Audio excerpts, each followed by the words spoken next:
On a la chance d'avoir avec nous Jean-Marie Delarue et François Saint-Pierre, qui sont eux aussi à leur façon une sorte de compagnons de route de Concertina, puisque vous êtes venus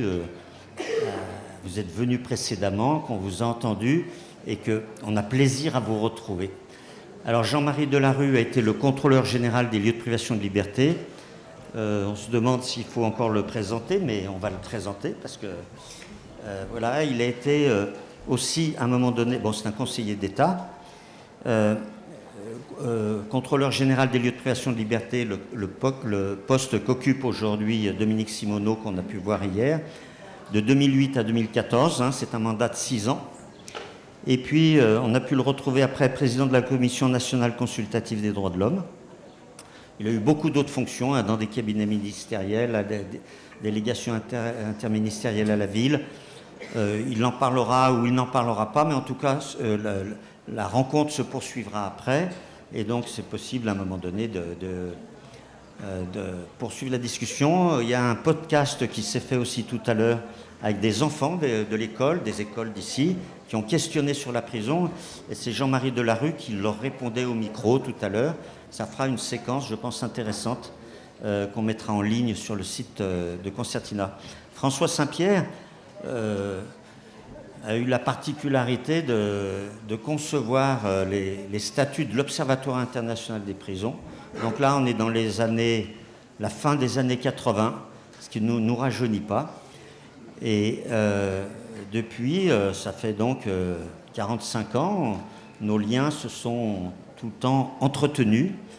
Et donc c'est l'un des avocats du journal Le Monde, c'était l'un des avocats de multiples affaires retentissantes, mais ça, je vous laisse aller les découvrir sur l'Internet qui nous dit tout. Et puis c'est l'auteur de nombreux essais. Il y en avait un tout à l'heure en votre possession. Voilà, de documents juridiques, bien sûr, dans différentes maisons d'édition. Donc, aller vers sa liberté, c'est un sujet pas très simple, c'est d'une certaine façon philosophique, mais on va rester simple. Et quand on a souhaité les associer tous les deux pour une sorte d'entretien ou de prise de parole, dans mon idée, il y avait quand même un engagement personnel assez fort, c'est-à-dire comment on va vers sa liberté, comment on s'engage, et tous les deux ont eu la même réaction, à savoir que parler d'eux, c'était pas vraiment leur tasse de thé, ça leur semblait pas dans les priorités, et ils regardent des urgences de la situation actuelle, de ces dangers. Ils préféraient associer la liberté à d'autres formes nécessaires de résistance, mais peut-être que ça va ensemble, de prise de risque, et c'est un petit peu à ces choses-là qu'on va les confier pendant les instants qui viennent. Je vous dis juste les deux questions que j'avais posées et qu'ils ont contestées, et après ils répondront comme ils le souhaitent.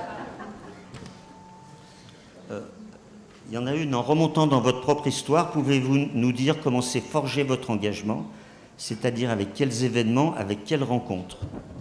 La deuxième, pourriez-vous citer l'un de vos engagements réussis et qui aura marqué par le risque encouru ou l'énergie réclamée?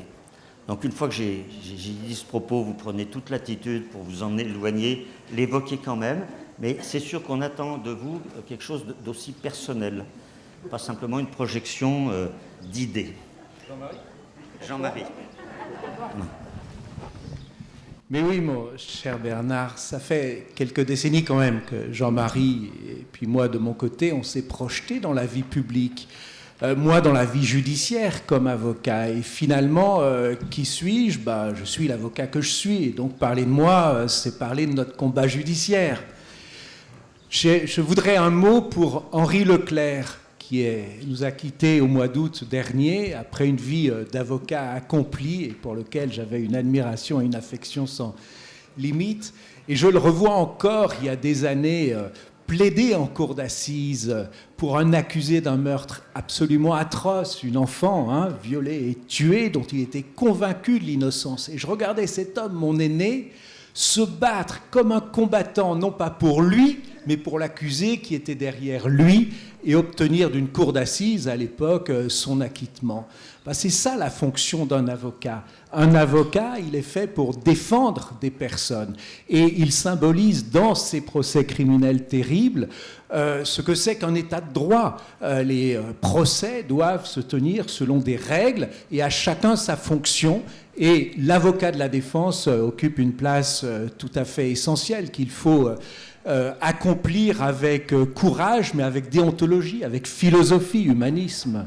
Ce qui me renvoie à une autre rencontre qu'en vérité physiquement je ne l'aurais jamais rencontrée, puisque c'est l'historien latin Tacite qui, dans les Annales, dit qu'un avocat a une fonction, c'est d'empêcher qu'une personne soit livrée à la force. Et dans son esprit, la force, c'est l'arbitraire, c'est l'abus de pouvoir, c'est l'erreur judiciaire.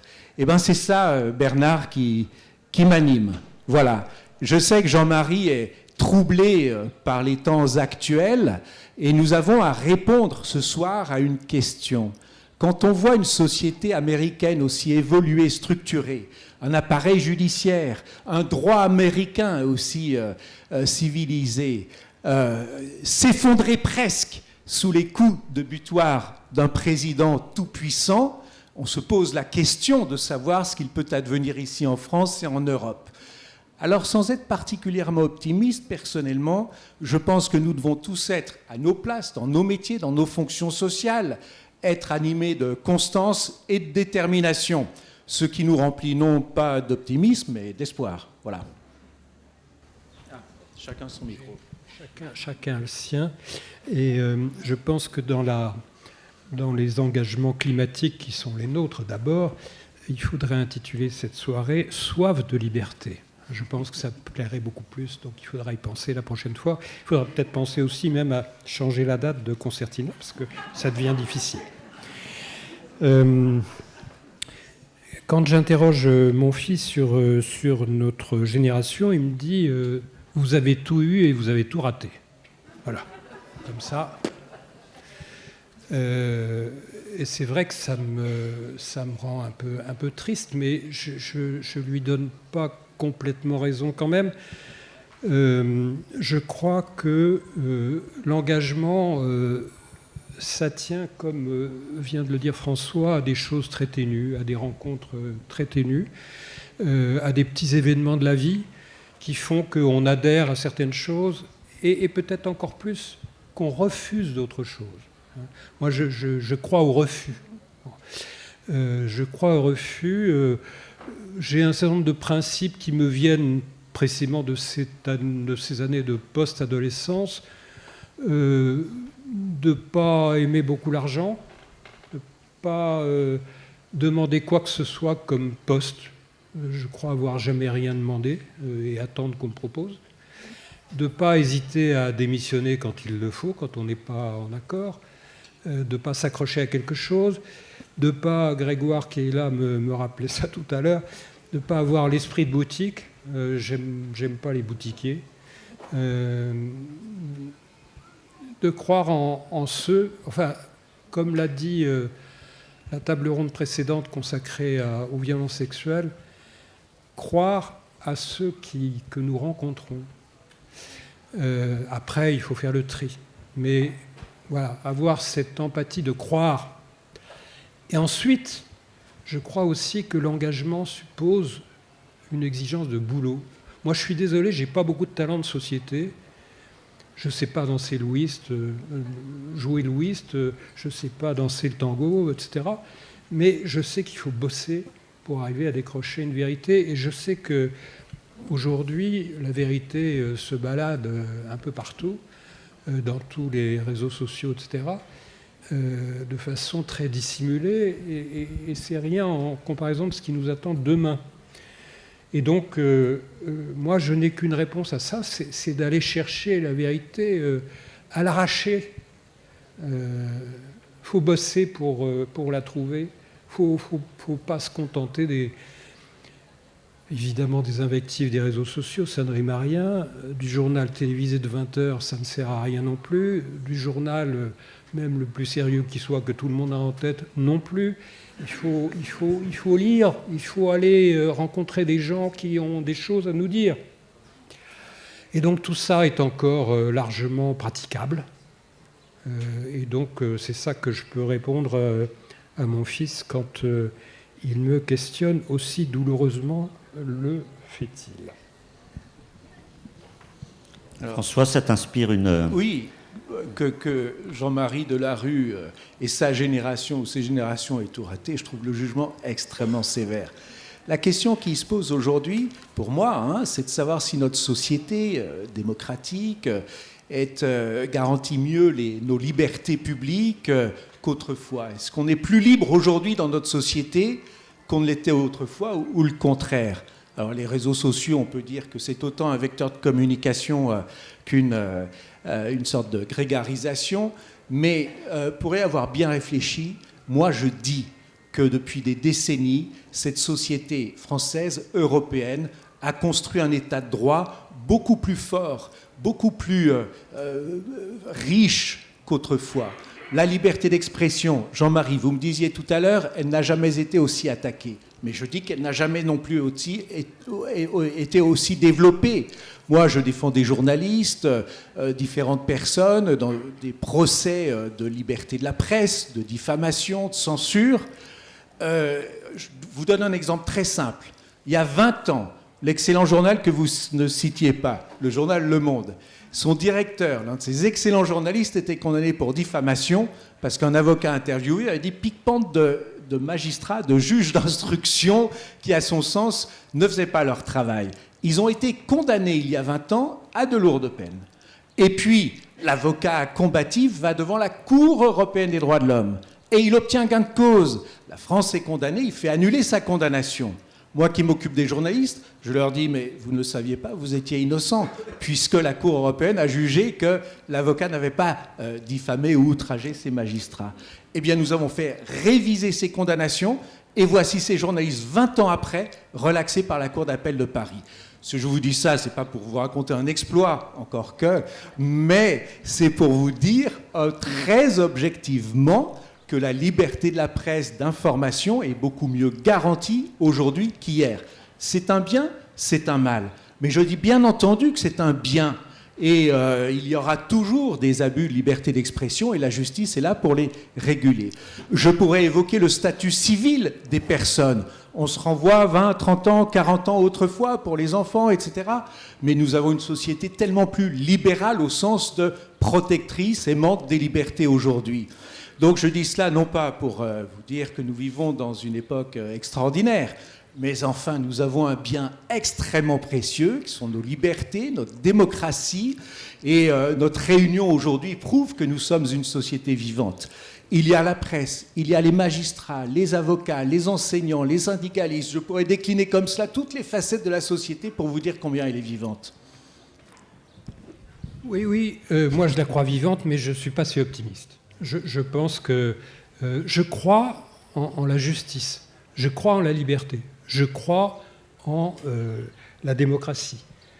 Je suis obligé de constater que de plus en plus de nos concitoyens ne se retrouvent pas dans ces trois termes que je viens de dire. De plus en plus de nos concitoyens ne votent pas, se désintéressent complètement de ce que nous faisons et se réfugient dans des attitudes complètement individuelles, sans les ententes collectives nécessaires à la vie sociale. Bon.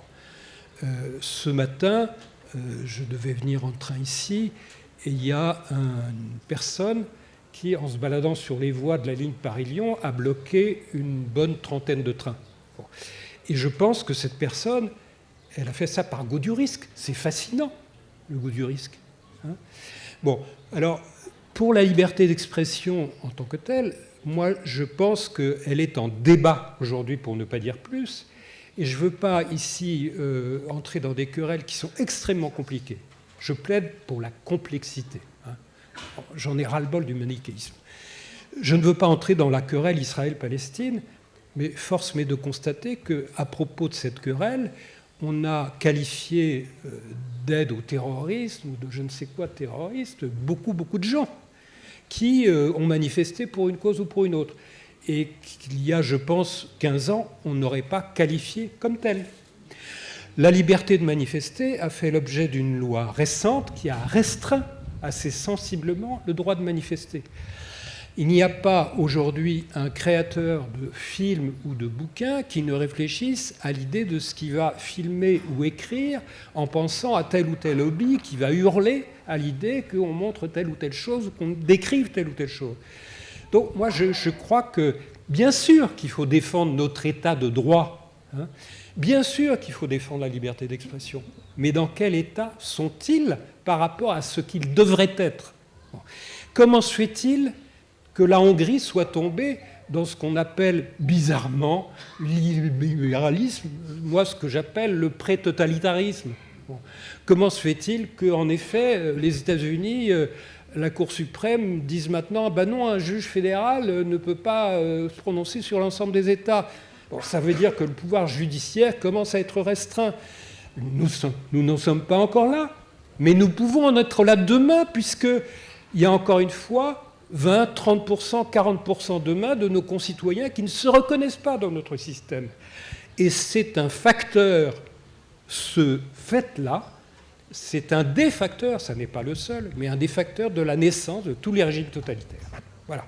Et donc, je ne veux pas hurler au loup par peur du loup, parce qu'à force de hurler, on n'a plus peur. Mais je veux dire simplement que non, je ne crois pas que nous soyons dans un état de droit idéal, et je crois que nous avons encore à le défendre. Alors peut-être qu'on verra après comment. Mais le propre de notre histoire, de toutes les histoires, c'est d'être paradoxal et complexe. La Troisième République a été une période extrêmement fructueuse, productive de liberté publique. À la fin du XIXe siècle, nous avons les lois sur la liberté d'expression, de la presse, sur l'enseignement, sur le syndicalisme, sur les réunions. C'est ce que l'on appelle les grandes lois de la République. Tout notre système judiciaire a été modernisé à cette époque. Et en même temps, eh bien, ça a été une époque de colonialisation, de colonialisme tout à fait éhonté et marchandisé. Et nous avons des débats au Parlement extrêmement virulents entre Georges Clemenceau et puis Jules Ferry. Bon, la société, l'histoire, elle sera toujours paradoxale. Moi, ce qui m'intéresse, c'est évidemment la politique, la vie constitutionnelle. Quand j'entends le ministre de l'Intérieur, M. Retailleau, dire, vous le souvenez, l'état de droit, c'est pas intangible, je dis que cet homme est un traître et qu'un président de la République qui se respecte et qui respecte la Constitution et notre histoire aurait dû le limoger immédiatement. Et il ne l'a pas fait. Quand je vois ce même président de la République qui n'exige pas de ses premiers ministres qu'il nomme, qu'il se soumette à un vote de confiance de l'Assemblée nationale en début de leur gouvernement, je dis que c'est vraiment miner la confiance des citoyens dans l'institution parlementaire. Donc, bien entendu, nous sommes en difficulté. Mais d'un autre côté, nous avons un système judiciaire extrêmement développé et récemment. Depuis les années 2010, où nous avons un Conseil constitutionnel qui est une vraie cour constitutionnelle et qui, à mon avis, doit avoir des pouvoirs encore accrus, une Cour européenne des droits de l'homme qui, jusqu'à présent, a développé ses libertés, mais elle peut toujours être mise en question, bien entendu. Nous avons donc un système juridique qui fait fonctionner ce que l'on appelle un état de droit. Et l'état de droit, pour moi, c'est quoi ? C'est une société, un régime juridique qui place au-dessus du pouvoir politique les libertés fondamentales, le respect des minorités, des personnes, etc. Moi, à l'âge que j'ai toujours été habité par cette énigme. Comment la Troisième République, en juillet 40, a-t-elle pu s'effondrer en une dizaine de jours, laisser la place à un régime fasciste et raciste et criminel, le régime de Vichy. Et tout notre système juridique que j'évoque actuellement a été construit après-guerre, et notamment au début des années 50, et c'est même le préambule de la Convention européenne des droits de l'homme, pour que soient réunies des valeurs communément admises. On oublie le terme d'universel qui avait justifié la colonisation, n'est-ce pas ? Et pour qu'une vie véritablement démocratique s'installe en Europe. Nous savons très bien que tout cela est fragile, mais je dis néanmoins que c'est la dynamique de cette société qui lui donne sa force. Je pense que nous divergeons un petit peu là-dessus. Je pense que, en effet, une vie sociale est toujours la résultante de contraires, bien sûr. C'est le propre même de la société. Mais quelle est la résultante ? Je pense que la résultante, dans les années 1880-1900, portait vers un monde de liberté plus exigeant. Quelle est la résultante de notre société actuelle ? Où nous porte-t-elle ? Voilà ma question. Et là-dessus, je pense que l'édifice apparaît plus fragile, à mes yeux, sans doute qu'aux yeux de François. Je pense que beaucoup de choses... Voilà, quand j'entends un ancien Premier ministre dire on ne peut rien faire, ou alors il faut rien faire dans ce pays si on ne veut pas être censuré par le Conseil constitutionnel. Cette phrase-là me donne une idée de la qualité des gouvernants que nous avons la chance d'avoir aujourd'hui. Si le choix est entre le rien et la violation de la Constitution, c'est un peu préoccupant. Bon, donc, moi, et tout à l'avenant, on pourrait en citer des dizaines comme ça, et François en a cité quelques-unes tout à l'heure. Donc, je crois simplement que notre société est plus fragile qu'il n'y paraît, parce que, encore une fois, beaucoup de gens l'ont déjà déserté, et que, par conséquent, il faut nous armer pour défendre cette société et la défendre de façon intelligente. Donc, je crois que quand le monde est en danger, à la fois, les objectifs sont plus simples, d'une certaine manière. Et j'envie les générations qui nous suivent, parce que je ne suis pas de première jeunesse non plus, je suis obligé de faire cet aveu devant vous. Je crois que c'est plus facile pour les jeunes générations d'avoir à choisir ce qu'elles ont à faire. Je préférais, par exemple, puisque j'aime la justice, qu'on s'occupe d'avoir une résolution énergique de la crise du logement que de faire la chasse à l'immigré. Je trouve ça plus intéressant, etc., etc. Donc, je crois qu'il faut choisir des objectifs clairs qui sont souvent en rupture avec ce qu'on nous vend. Je crois que la liberté, pour rejoindre quand même un peu les préoccupations de Bernard, la liberté n'est pas exclusive du conflit. Et je crois que notre société a du mal à accepter le conflit. Elle ne comprend pas qu'on ne soit pas unanime. Puisque Bernard a rappelé tout à l'heure que je me suis occupé avec bien d'autres des quartiers urbains déshérités à un moment, on disait toujours la politique de la ville, c'est consensuel. Et moi, je disais toujours non, c'est dissensuel. Bon, parce qu'il y a des intérêts sociaux majeurs derrière ça, entre ceux qui défendaient, par exemple, la mixité sociale dans les quartiers et ceux qui défendaient des vrais quartiers ouvriers. Donc, il y a des dissensus qui apparaissent et c'est des débats nécessaires. Mais je crois que, encore une fois, il faut faire des choix clairs et il nous importe à nous, dans nos engagements, de faire ces choix qui contraindront un tout petit peu les politiques qui nous gouvernent. En fait, Jean-Marie, je suis bien d'accord avec vous, mais moi, dans l'âme, je suis un avocat, donc je préfère défendre des causes difficiles, et elles sont toujours incertaines. Donc, être avocat face à des juges, c'est toujours un pari pascalien. Est-ce que le juge sera juge ? Est-ce que la démocratie vivra ? Etc.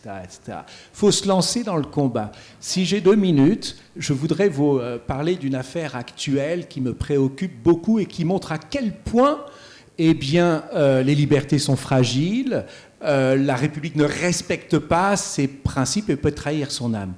Le métier d'avocat a ça d'extraordinaire que ça nous promène dans toute la société, partout, dans toutes les catégories sociales. On rencontre tout le monde et on écoute les gens sous le sceau du secret professionnel. Après, on va porter leurs paroles. Et par le plus grand des hasards, je me suis retrouvé l'avocat avec d'autres, des indépendantistes kanaks de Nouvelle-Calédonie. Au mois de mai dernier, il y a eu une émeute, une insurrection en Nouvelle-Calédonie, violente, des incendies, des barrages, des coups de feu. Et les responsables du FLNKS, le parti indépendantiste, ont été arrêtés au mois de juin dernier. En mai, le président Macron se rend en Nouvelle-Calédonie, rencontre le chef du FLNKS qui s'appelle Christian Théin. 15 jours après, cet homme est arrêté, mis en examen, incarcéré, transféré en France, 17 000 kilomètres, et il va rester 1 an en prison avec toute son équipe. Ils sont 7. On s'en est occupé à plusieurs. Nous sommes allés à Nouméa pour nous rendre compte de la situation. Les juges étaient à l'écoute, les procureurs semblaient vraiment, je le dis comme je le pense, en commande, et nous avons demandé à la Cour de cassation de délocaliser l'affaire pour que ce soit le tribunal de Paris et des juges d'instruction du tribunal de Paris qui s'en chargent. Nous avons eu gain de cause. 3 juges ont été désignés, qui ont réinstruit, réinvestigué toute l'affaire, et qui, au final, ont libéré tous les prisonniers. Et l'une est déjà rentrée à Nouméa. Et donc, je me dis, mais de 2 choses l'une, où il y avait des crimes, des délits à reprocher à ces personnes, ou alors ça aurait été des arrestations arbitraires pour un motif purement politique, de lutte à l'époque du gouvernement contre le mouvement indépendantiste. Je voudrais vous raconter que M. Macron, le président, avait fait nommer Mme Sonia Backès secrétaire d'État à la citoyenneté, alors qu'elle plaide pour une partition en apartheid en Nouvelle-Calédonie. Et M. Mesdorf, qui est peut-être le plus radical de ces personnes-là, a été désigné rapporteur de la loi sur le dégel électoral, ce qui a provoqué cette violence sociale en Nouvelle-Calédonie. Alors, de 2 choses l'une, ou bien il y avait des éléments à reprocher contre à ces personnes, ou bien ça aura été une arrestation politique, c'est-à-dire un crime d'État. Est-ce qu'on imagine que la responsable des Verts soit arrêtée, embastillée parce qu'il y a eu des violences pour les grandes bassines, etc. Je pourrais multiplier les exemples. Nous sommes là dans une situation où, parce que c'est outre-mer, la France se permet des méthodes purement coloniales. Et donc, moi, je me lève avec d'autres pour me battre contre ça. Mais me battre comment ?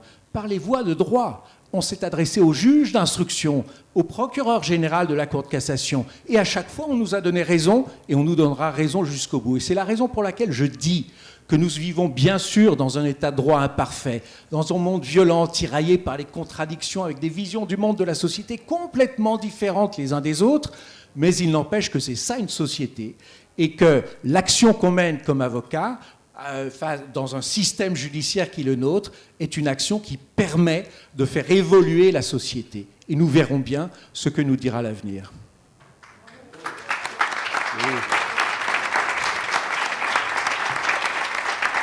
Merci.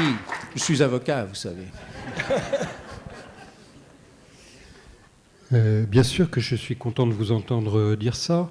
La question d'ailleurs du corps électoral en Nouvelle-Calédonie est posée au Conseil constitutionnel. Exactement, depuis le 24 juin. Voilà, donc à l'automne, nous aurons une solution juridique et nous verrons laquelle. Oui, on va voir. Et on va voir si elle va être créatrice de désordre ou d'ordre. On verra, mais tout ça sont des combats légitimes, bien entendu, et qui nous réconfortent.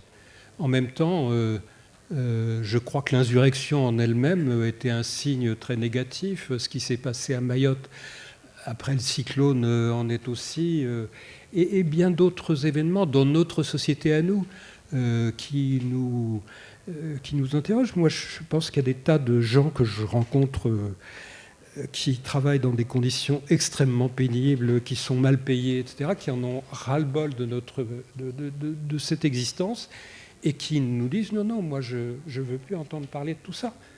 Donc il faut être attentif. Bien sûr qu'on gagne des procès devant les tribunaux. Heureusement qu'il n'y a pas encore complètement d'arrestation trop arbitraire. C'est quand même le moins qu'on puisse exiger d'une démocratie. En revanche, les signes inquiétants de ces dérives démocratiques, par exemple la multiplication des délits et des crimes par une loi pénale ou 2 par an, c'est déjà aussi un signe préoccupant. Le fait que la durée de détention, figurez-vous, ce qui explique largement la surpopulation carcérale, la durée de détention moyenne, qui est un bon indicateur de répression dans ce pays, a augmenté de 40% entre 1990 et 2020. 40% pour une délinquance, j'ose pas dire identique, mais grosso modo qui n'a pas évolué dans de fortes proportions. 40%. Et on a le culot après de nous raconter que la justice est laxiste. Bon. Figurez-vous que 80 000 personnes en prison, c'est aussi une question à poser à l'état de droit, monsieur l'avocat. Hein, non, mais moi, ça me gêne. Imaginez-vous un car de tourisme pour 60 personnes rempli avec 120. Bon. Et puis, allez, bon voyage, les gars. Hein, et c'est comme ça qu'on traite nos détenus, avec l'espoir qu'ils vont s'améliorer quand ils vont sortir de là. Mais c'est le bal des hypocrites, là. Et donc, la dénonciation des hypocrisies, ça vaut pour la Kanaki, si je veux ainsi m'exprimer, me lancer sur ce terrain glissant, ça vaut pour bien d'autres choses aussi. Et donc, armons-nous, en effet, là-dessus, on est d'accord pour le combat, ça, il n'y a pas de doute. Mais à quel moment il faut le mener, comment il faut le mener et sur quel point il faut le mener, ça, c'est encore des objets de discussion. On revient plus proche de nous avec ce qui vient d'être dit à l'instant sur l'état des prisons. Je citerai la Turquie. Il y a, au début des années 2000, il y avait 50 000 détenus. Ils sont 380 000 aujourd'hui, avec un régime qui s'est extrêmement durci, et on en voit des journalistes, des universitaires, des opposants. Pénar Selek nous disait hier des Kurdes, des terroristes comme elle, qui n'ont jamais fait le moindre acte de terrorisme. Alors, comment vous pouvez... Et puis, il y avait aussi une intervention sur la presse hier, et qui m'a laissé assez déçu, parce qu'en fait, on a parlé de tous les manques de la presse, de la difficulté qu'il y a à relater les affaires de prison qui n'intéressent plus personne, collectivement, et sans qu'on arrive à trouver de réponse à cette affaire-là. Alors, comment vous jugez nos questions sur les enfermements au regard de la vie démocratique, en quelque sorte, à partir du moment où tout le monde s'en désintéresse et où les dénonciations les plus radicales et odieuses sont laissées sans réponse, quoi. Alors, je pense que depuis les années 1980, et même un petit peu avant, la question du sécuritaire est devenue un argument politique, démagogique et électoral. Et ça, c'est un problème majeur qui n'a fait que croître. Les ministres de la Justice qui se succèdent ont toujours tenu compte de l'opinion publique en général, telle qu'il pouvait leur être restituée, sur la question carcérale. Aucun n'a eu le cran de poser très clairement les termes du débat sur la régulation de la population carcérale, comme l'a fait Dominique Simoneau, ou toi-même, Bernard. Je t'entends encore parler à France Culture et dire que les arguments de M. Dupond-Moretti disant « j'ai une solution pérenne, on va construire 5000 places de prison », c'était de l'escroquerie intellectuelle. Ce sont tes mots, je m'en souviens très bien, mais tu aurais eu un avocat tout prêt à te défendre contre lui, tout ça, dans ce cas de figure. Il n'a pas osé, l'autre, évidemment. C'est donc... En fait, quand je dis politisation de la justice, c'est dans le sens très négatif de politisation, parce que le mot de politique est un mot tout à fait précieux, mais il y a une manipulation démagogique des thèmes de la justice à laquelle il faut mettre fin.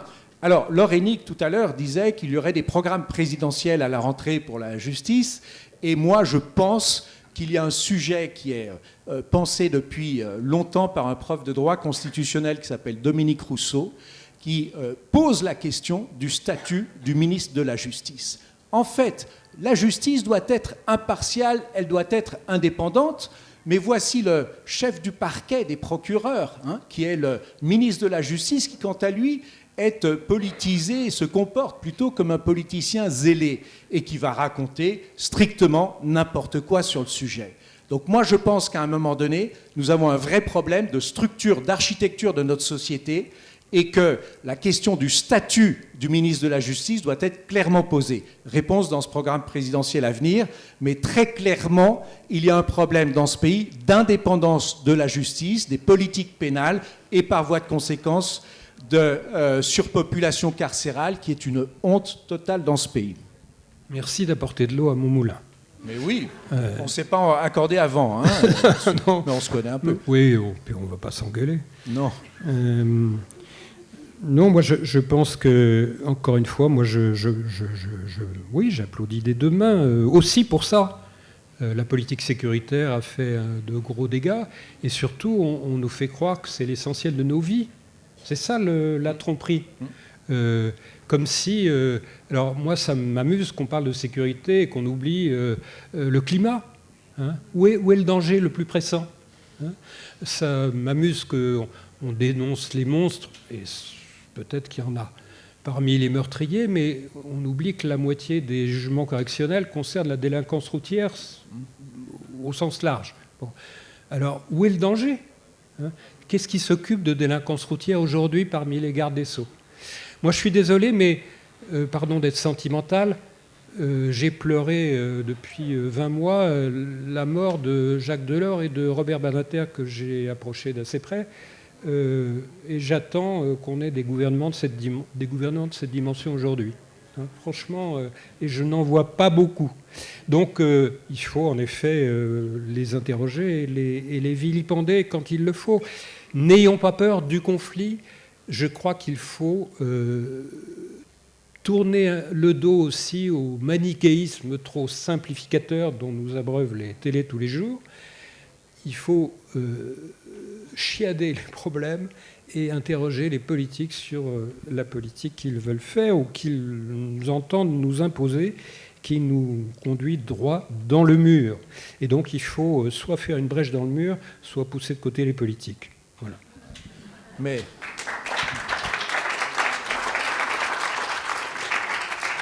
je pense que nos politiques ont une vision assez primaire de la justice. Ils voient dans la justice un appareil purement répressif, c'est-à-dire des condamnations, des condamnations et des condamnations. Ce qui me rappelle, entre parenthèses, un excellent livre de Gilles Deleuze sur Franz Kafka, qui dit exactement cela: quand la loi n'est qu'une punition, elle n'existe plus. Et il faut bien considérer la justice, au contraire, comme l'affirmation, la valorisation des libertés publiques. Et les sanctions ne sont jamais que, finalement, l'envers des choses. Et je reviens sur mon propos de tout à l'heure.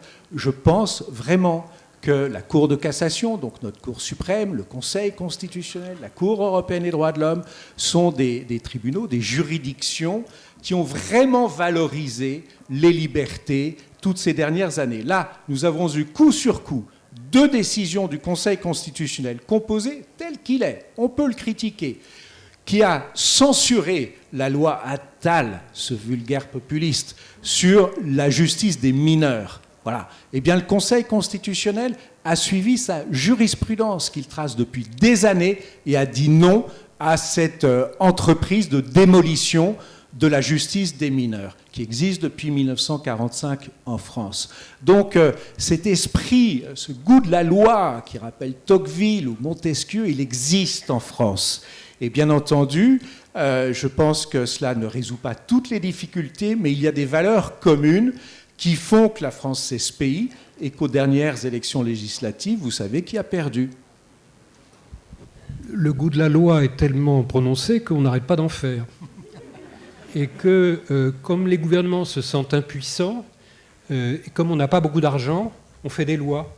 Ça occupe les bureaux, hein, et ça permet de dire qu'on agit. Mais en réalité, ça ne change rien. Hein.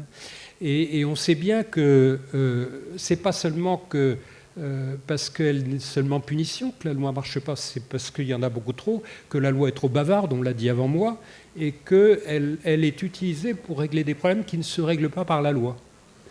Et donc je crois qu'il faut gouverner autrement. Et gouverner autrement, c'est donner la parole à des gens qui ne l'ont pas aujourd'hui. Comment ? Pourquoi ? Et c'est faire en sorte que cette parole-là, elle soit valide. Moi, j'observe que les conventions citoyennes, les états généraux qui ont été promis par les gouvernements depuis quelques années, tout ça n'a rien donné. Rien donné. Hein. Alors ça doit faire réfléchir aussi sur l'état de notre démocratie. Pour une fois, et Dieu sait que les citoyens ont forcé la main, hein, pour avoir ce droit d'expression. Les gilets jaunes, on sait, et la Convention sur le climat aussi. Donc pour quel résultat ? Bon. Donc tout ceci doit nous interroger sur le fonctionnement. Et si nous voulons continuer à avancer sur l'état de droit et la démocratie, encore faut-il qu'il soit crédible pour la majorité de nos concitoyens. Voilà. Pour arriver au terme de notre rencontre, est-ce que vous pourriez évoquer pour vous ce que serait la résilience, parce qu'on est tous inquiets de comment vont tourner les choses. Toi, non. Non, on a quand même une inquiétude, on est habité par une certaine forme d'inquiétude sur la façon dont vont se dérouler les choses à l'avenir, ce par quoi il faudra passer. Et voilà, comment vous nous aidez à projeter la suite si on veut rester debout. Comment l'imaginer? Bon, il est bien évident que nous parlons tous librement et chacun ses opinions politiques et philosophiques. Il est bien évident que si le Rassemblement national remporte les prochaines élections, comme on l'a craint lors des précédentes législatives, il y aura un changement de donne majeur dans ce pays-là. C'est-à-dire que déjà, les opinions s'exprimeront différemment, ça sera un concours de haine absolument désastreux, mais il y aura également une entreprise de démolition des structures et des procédures de ce que j'appelle l'état de droit en France. Ça s'observe très bien aux États-Unis. Et la vraie question est de savoir si les contre-pouvoirs de cette société pourront résister de cette façon-là. Nul ne le sait, parce qu'on ne sait pas de quoi est fait l'avenir. Mais ce qui est bien certain, c'est que, tu parles de résistance, chacun à sa place dans son métier, dans sa situation, doit remplir ses fonctions. Et moi, je pense que l'adversité suscite le courage, l'entreprise, et en tous les cas, ça n'est pas de l'optimisme, de la détermination. Non, mais moi je vais faire chorus simplement, et je vais détailler l'inverse peut-être en faisant référence à un bouquin qui m'a un peu marqué, qui est l'histoire d'un Allemand, de Sebastian Haffner, qui raconte la vie en Allemagne nazie de 1933 à 1934. Et ce qui caractérise, c'est un conseiller à la cour d'appel de Prusse, donc c'est pas tout à fait n'importe qui, et il raconte donc voilà. Et par exemple, il raconte que ils avaient un collègue juif à la chambre, à la cour d'appel. Et il a cette phrase terrible, on finissait par lui parler comme on parle à un grand malade. Je vous laisse méditer cette phrase. Bon, donc, ce qui caractérise, selon lui, la période sur laquelle tout le monde se taisait, sur laquelle on ne s'interrogeait pas sur la disparition soudaine de telle ou telle notabilité, c'est la lâcheté, disait-il. Et quand je vois ce qui se passe au Congrès des États-Unis, quand je vois la manière dont la plupart des présidents d'universités américaines se comportent aujourd'hui, je me dis que ce concept, il a malheureusement encore beaucoup d'avenir devant lui. Et donc, la résilience, ne soyez pas lâche, excusez-moi d'être direct.